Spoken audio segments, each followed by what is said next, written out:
परमपिता परमात्मा के 24/6/74 के महावाक्य हैं और मुरली की हेडिंग है राजयोगी ही विश्व राज्य की अधिकारी। जो आत्माएं परमात्मा को याद करती हैं, राजयोगी जीवन व्यतीत करती हैं, वे ही विश्व राज्य की अधिकारी बनती हैं। सर्वश्रेष्ठ सहज योगी, राजयोगी, कर्मयोगी, ज्ञान योगी बना गायन योग्य व पूजन योग्य बनाने वाले सदा पूज्य योगेश्वर शिव बाबा को कैसे बनाते हैं? देखो कितनी विशेषताएं बताई। सर्वश्रेष्ठ बनाते हैं, सहज योगी, राजयोगी, कर्मयोगी, ज्ञान योगी बना, यानी हमको इतने योगी बना देते हैं, सहज योगी, राजयोगी, कर्मयोगी, ज्ञान योगी, गायन योग व पूजन योग्य बनाने वाले। हम आत्माएं परमात्मा के इस ज्ञान में चलने से कैसे बन जाते हैं? जिनकी महिमा गाई जाती है, कीर्तन करते हैं तो गायन योग और पूजा करते हैं मंदिरों में, पूजन योग्य बनाने वाले सदा पूज्य योगेश्वर शिव बाबा को क्या कहा? क्या आप सभी अपने को योगी समझते हो? क्या योगी का टाइटल आप सभी को मिल गया है? योगी होते हुए भी आप सभी एक जैसे योगी तो नहीं, बल्कि नंबरवार हो। जैसे कोई भी पढ़ाई पढ़ने के बाद परीक्षा पास करने का सर्टिफिकेट मिलता है और डिग्री का सर्टिफिकेट मिलता, तो कहलाने में भी वही नाम आता है।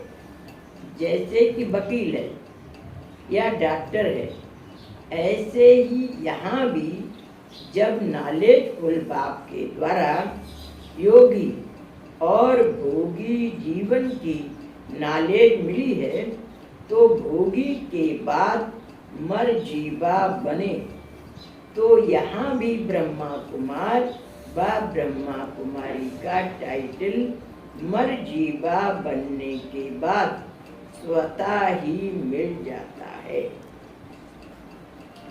और वैसे ही योगी का भी टाइटल परंतु नंबरवार मिलता है, यानी ब्रह्मा कुमार ब्रह्मा कुमारी का टाइटल तो ज्ञान में आने से मिल जाता है, मरजीवा बनने के बाद स्वतः ही मिल जाता है। लेकिन योगी का भी टाइटल परंतु नंबरवार मिलता है। बाकी इसमें भी क्या फर्क है?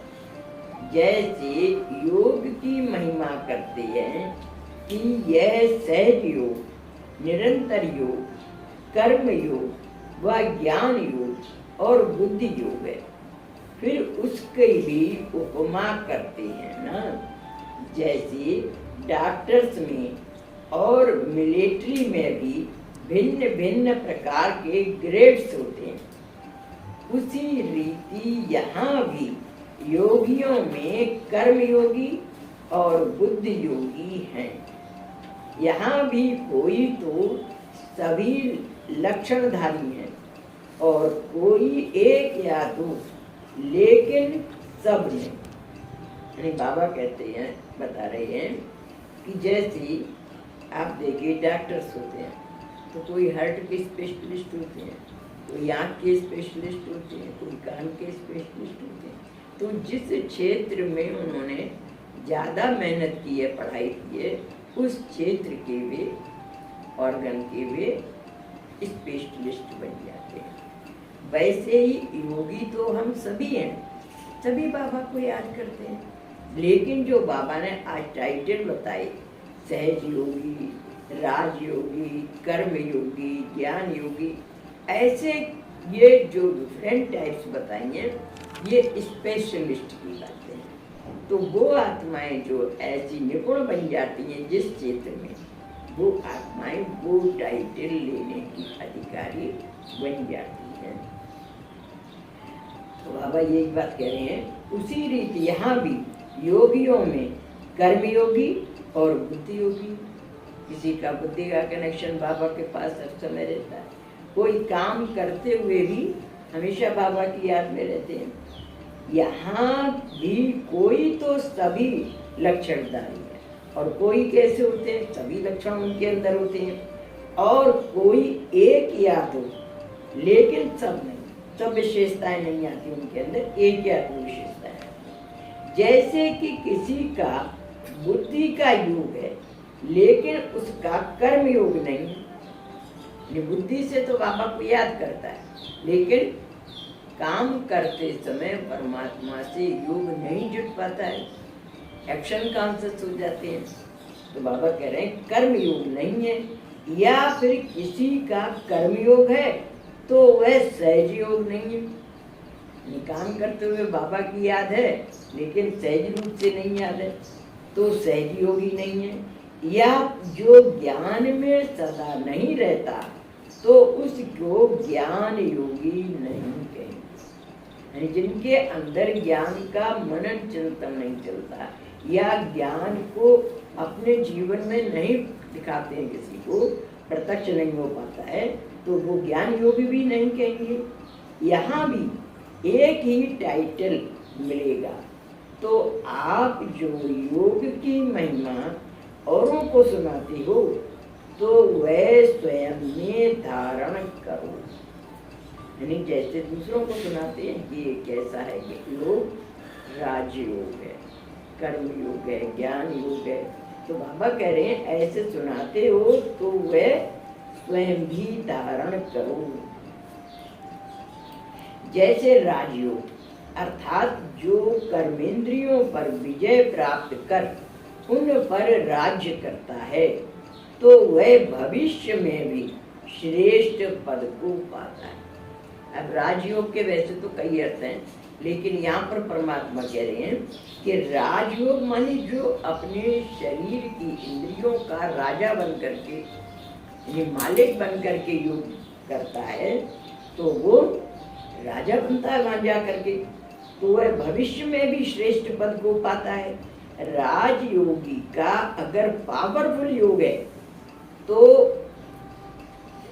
ही उसको राजयोगी कहेंगे, अन्यथा उसको योगी ही कहेंगे। यानी जिसका बहुत पावरफुल योग होगा तो वो बाबा कह रहे हैं उसको ही राजयोगी कहेंगे, अन्यथा उसको योगी कहेंगे, लेकिन राजयोगी नहीं कहेंगे। अब तो यह चेक करो कि क्या मैं सभी टाइटल धारण करने वाला योगी बना हूं? कोई के 8-10 तो कोई के 1-2। यानी बाबा कह रहे हैं कि मैं सभी टाइटल जो योग के संबंधित टाइटल हैं वो सभी धारण करने वाला योगी बना हूं, या कोई में 8-10 आए और कोई में 1-2 ही आए। जैसे डॉक्टर, वकील और इंजीनियर, मिलिट्री में भी यह सब होंगे। वहाँ कर्नल भी होगा, लेकिन उसकी लिस्ट में तो अलग अलग होगी। जैसे बनारस में यूनिवर्सिटी द्वारा टाइटल मिलता है, जैसे बनारस में भी यूनिवर्सिटी द्वारा टाइटल मिलता है। कोई को 1-2 या 6 और कोई को 8-10, वैसे ही यहाँ भी टाइटल लेते हैं। किसी को तो 1-2 टाइटल मिलते हैं और किसी को 8-10 भी मिलते हैं। तो बाबा कह रहे हैं वैसे ही यहाँ भी टाइटल लेते हैं। सिर्फ इसमें ही खुश नहीं होना है कि मैं योगी हूँ। जो महिमा योग की गाई जाती है, अगर इन सब को अपने जीवन में धारण किया है तो वह जितना ही यहाँ गायन होगा तो वह उतना ही वहाँ पूजनीय होगा। यानी यहाँ पर उसकी महिमा गाई जाएगी कि देखो ये ऑलराउंडर है, सब प्रकार का काम करते हुए, कर्म योग भी है, ज्ञान योग भी है, बुद्धि योग भी है, तो विशेषता गाई जाएगी, तारीफ करेंगे देखने वाले। लेकिन वहां पर क्या कह रहे हैं बाबा कि वहां ऐसे ही आपकी पूजनीय यानी पूजा होगी, आपकी विधि विधान से नियम कायदे के अनुसार पूजा करेंगे भगत लोग भक्ति में, तो वह उतना ही वहां पूजनीय होगा। जैसे लौकिक रीति में भी बच्चा बाप की पूजा नहीं करता, संसार में क्या होता है, बच्चा बाप की पूजा नहीं करता, लेकिन बाप को पूजनीय तो कहता है ना। इसी प्रकार जो सतयुग में प्रजा होगी वह पूजा तो नहीं करती, नहीं करेगी, लेकिन पूजनीय तो कहेगी, अर्थात रिगार्ड तो देगी, यानी राजा का सम्मान करेगी, रिगार्ड देगी, आदर देगी, लेकिन वहां पर पूजा की प्रथा नहीं होती है। सतयुग त्रेता में सब मतलब जो हमें ज्ञान के यहाँ संस्कार भरे जाते हैं वही वहां पर, हम भी आत्मा तुम भी आत्मा, सब आत्मा का पाठ पक्का किए हुए होते हैं, तो इसके कारण से वहां पूजा का विधि विधान नहीं होता है। पूजा तो द्वापर युग से शुरू होती है, लेकिन पूजनीय यानी वो भावना उनके अंदर रहती है कि हमारे माता पिता हैं या हमारे शिक्षक हैं, हमसे श्रेष्ठ हैं, नॉलेजफुल हैं, तो रेस्पेक्ट रिगार्ड की तो भावना होगी। लेकिन यहाँ पर जैसे मंदिरों में पूजा होती है वैसी वहाँ पूजा नहीं होती। तो बाबा कह रहे हैं रिगार्ड तो देगी, पूजनीय तो कहेगी, अर्थात रिगार्ड तो देगी। अब लिस्ट निकालो कि आपने अपने में कितने टाइटल धारण किए हैं, और फिर चेक करो कि आप में किसमें कमी है। टाइटल भी तब मिलता है जबकि उसमें पास होंगे। तो जब आपको भी अपनी सहज योगी की स्थिति दिखाई दे और सभी यह महसूस करें कि आपका सहज योग है, तब ही पास कहेंगे। ऐसे ही ज्ञान योग में भी जो ज्ञान की महिमा है या उसकी उपमाएं हैं, क्या वह सभी मैंने अपने में धारण की हैं? तो फिर आप स्वयं ही अपने नंबर को जान सकते हो। अगर सब विशेषताएं आपने धारण की हैं तो आपको खुद आपकी आत्मा कहेगी कि मैं इस क्षेत्र में स्पेशलिस्ट बन गया हूँ। तो आप स्वयं ही अपने को, अपने नंबर को जान सकते हो।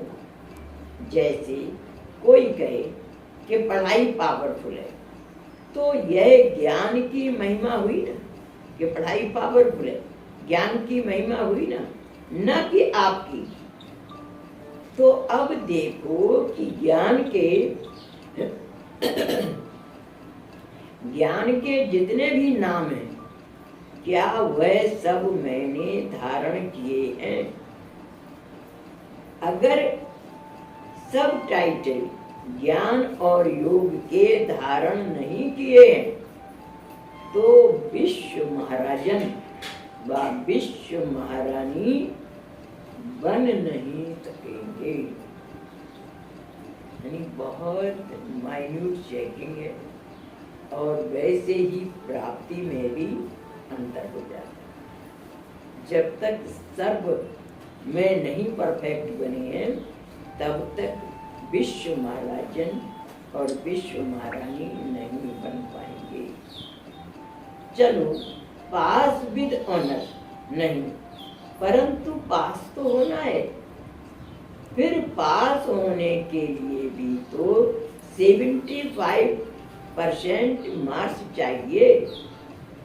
अर्थात यह सब धारणाएं व योग्यताएं सबको अपने में दिखाई दें।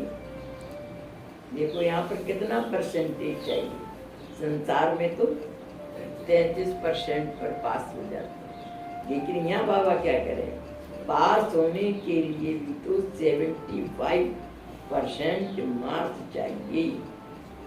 अर्थात ये सब धारणाएं व योग्यताएं सबको अपने में दिखाई दें।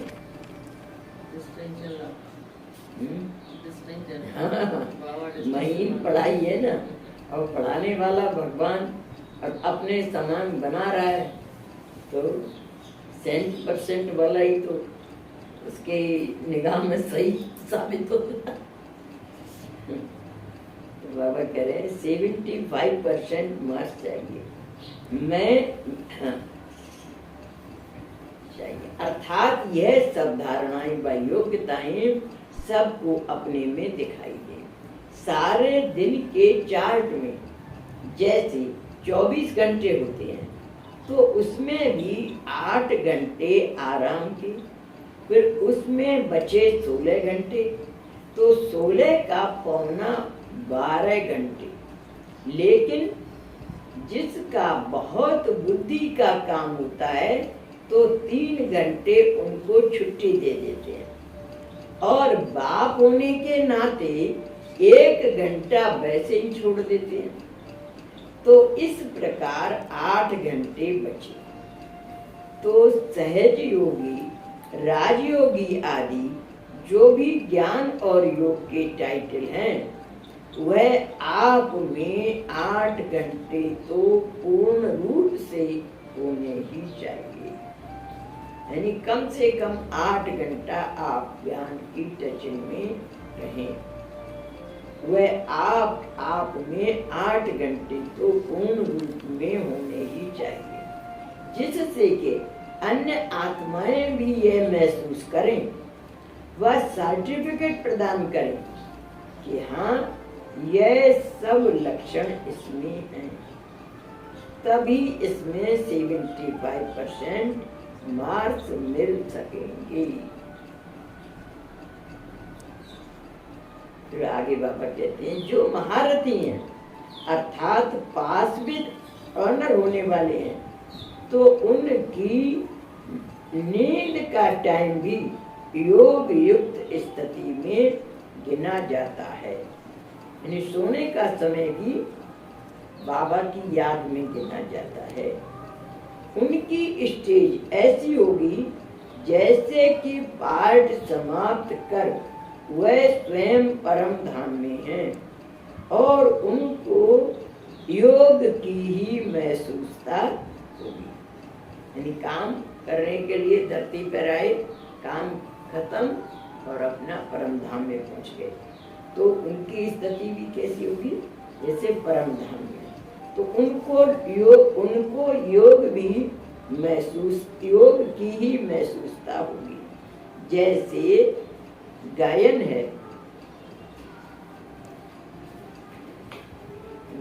है ना कि ब्रह्मा से ब्राह्मण बने। यहाँ तो ब्राह्मण से देवता बनते हैं। नहीं, ब्रह्मा के हम मुख वंशावली ब्राह्मण कहलाते हैं, और परमात्मा से ये ज्ञान प्राप्त करके हम देवता बनते हैं, ब्राह्मण से देवता बनते हैं। तो यहाँ तो ब्राह्मण से देवता बनते हैं, लेकिन यह ब्रह्मा से ब्राह्मण अर्थात रात को सोते समय बस यही संकल्प होगा कि अब मैं अपना पाठ पूरा कर कर्मेंद्रियों से अलग होकर जाता हूँ अपने पार ब्रह्म में। और जब अमृत वेले उठेंगे तो महसूस करेंगे कि मैंने यह शरीर आधार लिया। यानी रात को सोएं तो कैसे सोएं कि मैं शरीर से निकल कर आत्मा परम धाम में जाती हूँ, और परम धाम में रात भर बाबा के पास विश्राम करेंगे। तो वो रात में जो बाबा के साथ रहने का आपने संकल्प करके सोए ना, तो वो रात के नींद का समय भी योग में काम हो जाएगा। सुबह उठें तो ऐसा संकल्प करें कि मैं आत्मा परम धाम से इस शरीर में प्रवेश हुई और इस धरती पर पाठ बजाना है। तो हमारा असली घर परम धाम है। रात को हम वहाँ सोते हैं और सुबह आ जाते हैं। जैसे ऑफिस में जाते हैं ना, तो सारा दिन हमारा ये ऑफिस का काम है। सारे दिन सुबह से लेकर के रात तक, और रात में रेस्ट करने के लिए हम परम धाम चले जाते हैं। तो रात में वो सोने का समय भी योग में जुड़ जाएगा। तो बाबा यही बात कह रहे हैं कि रात को सोते समय बस यही संकल्प होगा कि अब मैं अपना पाठ पूरा कर कर्मेंद्रियों से अलग होकर जाता हूँ अपने पार ब्रह्म में। और जब अमृत वेले उठेंगे तो महसूस करेंगे कि मैंने यह आधार लिया है पार्ट बजाने के लिए, यानी शरीर का आधार लिया है पार्ट बजाने के लिए। तो गोया ब्रह्म से ब्राह्मण बनकर आए हैं। यहाँ से तो जाकर वे सीधे देवता बनेंगे। यानी हम आत्माओं का नेक्स्ट जन्म क्या होगा? देवता का। तो बाबा कह रहे हैं यहाँ से तो जाकर वे सीधे देवता बनेंगे, लेकिन यह इस समय के ही अष्ट रत्नों का गायन है।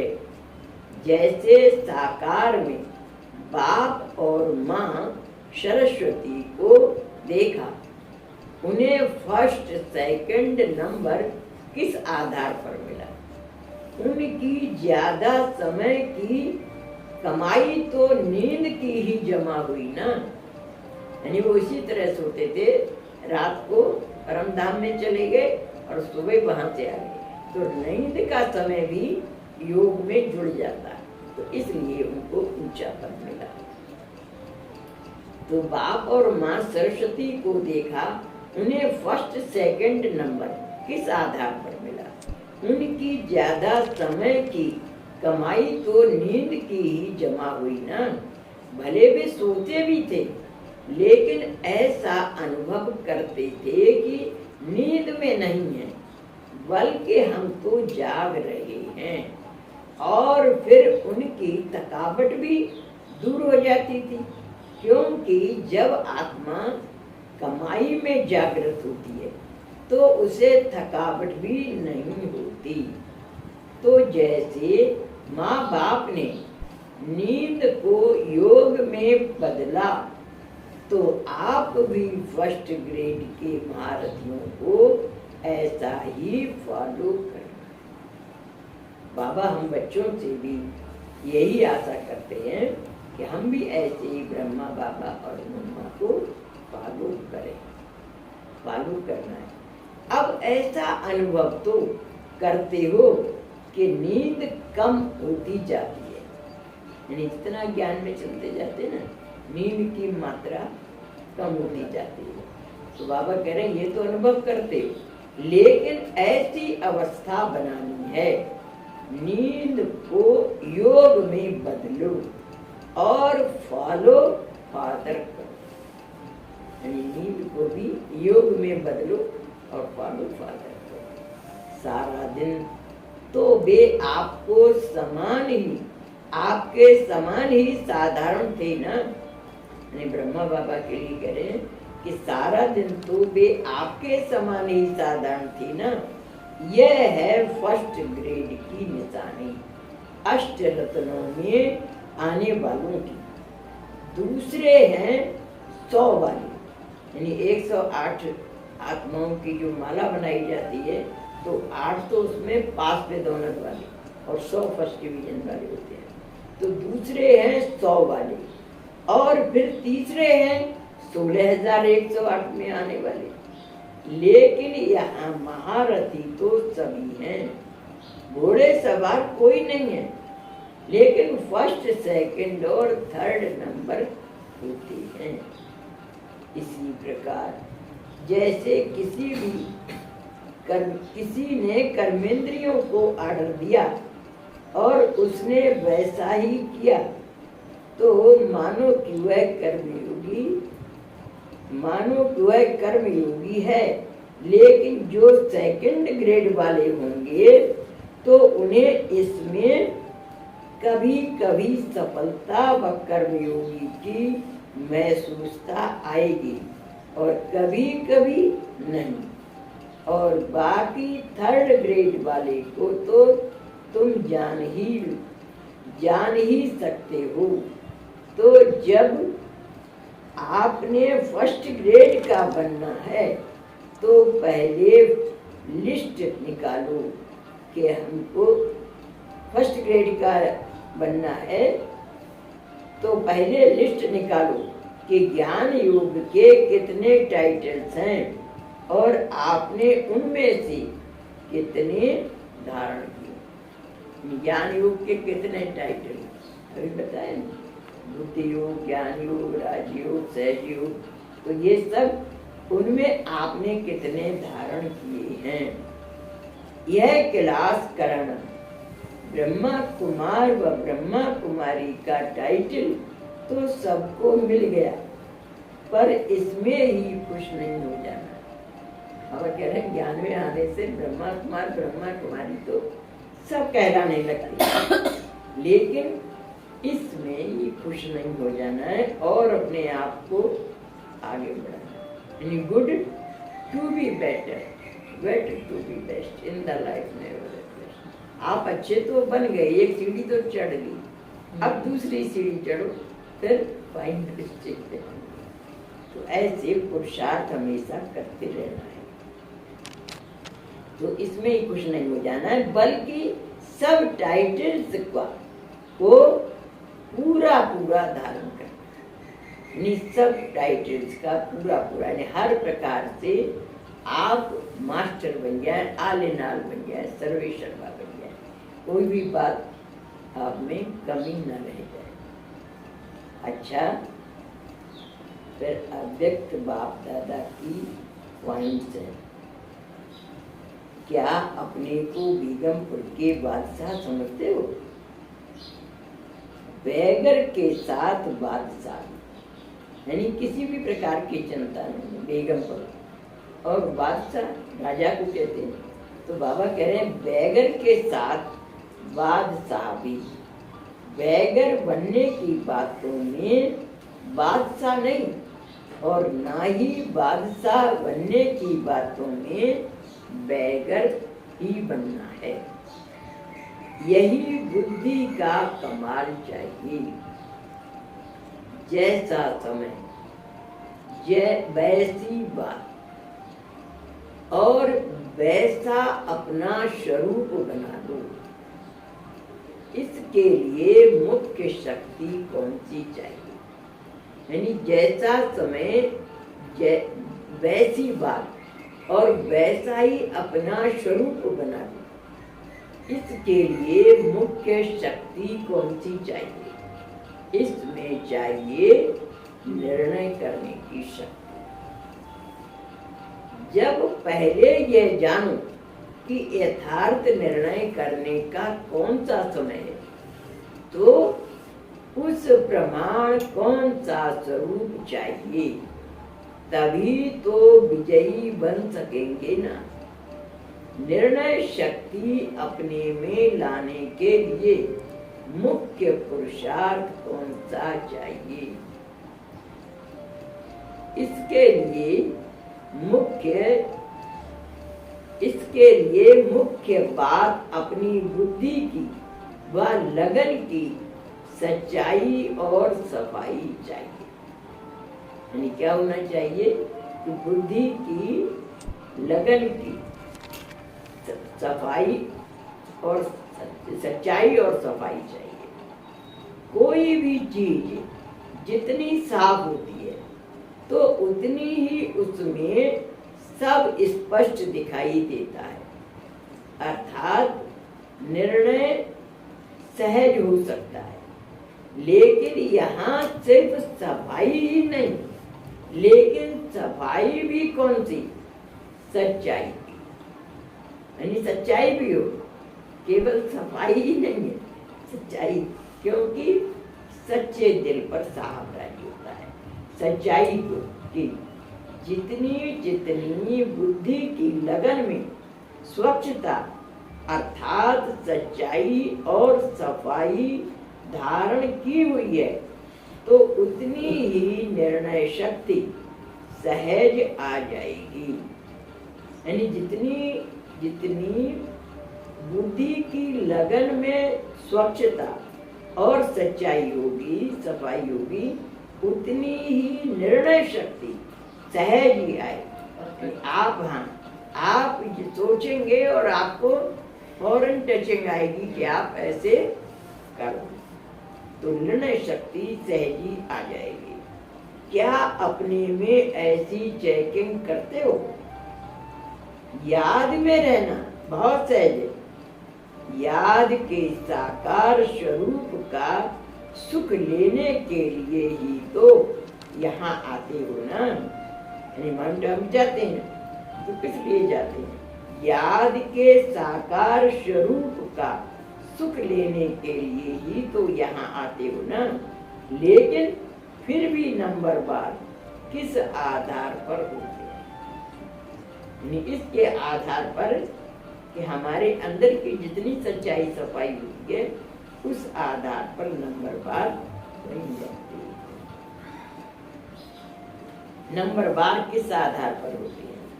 यही है सच्चाई और सफाई, और इससे ही निर्णय शक्ति श्रेष्ठ होगी। जिसमें जितनी निर्णय शक्ति उतनी सफलता होगी। सच्चाई और सफाई है, यह कोई बड़ी बात नहीं है, लेकिन कितनी परसेंटेज में। बाबा खुद कह रहे हैं कि सच्चाई और सफाई है, यह कोई बड़ी बात नहीं है, लेकिन कितनी परसेंटेज में। उसमें भी बाबा क्या चाहते हैं? 100%। जरा भी इधर से उधर नहीं होना है। तो कितनी परसेंटेज में है, यह चेक करने से नंबर स्वतः ही निकल आएगा। अच्छा, पढ़ाने वाला जितनी महीन बुद्धि से पढ़ा